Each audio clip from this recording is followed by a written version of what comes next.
जी दोस्तों नमस्कार। आप सभी का छोटा भाई करण बिहारी आप सभी के बीच एक नया अपडेट लेकर आया है। दोस्तों आप सभी के बीच एक नया धमाका सॉन्ग भोजपुरी सॉन्ग लेकर आया है। दोस्तों आप सभी लोग इस गाना को सुनना चाहते हैं या देखना चाहते हैं तो इस वीडियो के नीचे डिस्क्रिप्शन में आप सभी को लिंक मिल जाएगा। दोस्तों जी दोस्तों तो ये गाना का टाइटल का नाम है दोस्तों ये टुप टुप के किया ये इस गाने का टाइटल नाम है दोस्तों।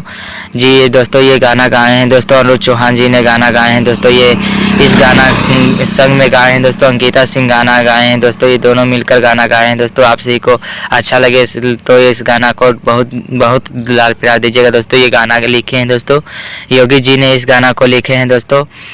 जी दोस्तों तो आप सभी को ये गाना पसंद आया होगा तो इस चैनल को सब्सक्राइब कर लीजिएगा दोस्तों। ये गाना जो रिलीज हो चुका है दोस्तों शर्मेरा फिल्म से रिलीज हो चुका है दोस्तों। जी दोस्तों तो ये गाना आप सभी को बहुत अच्छा पसंद आया होगा दोस्तों। तो ये गाना को बहुत आशीर्वाद दुलार प्यार दीजिएगा दोस्तों। जी दोस्तों तो मेरे अभी तक मेरे चैनल को सब्सक्राइब नहीं किए होंगे दोस्तों तो मेरे चैनल को सब्सक्राइब कर लीजिएगा दोस्तों। धन्यवाद दोस्तों।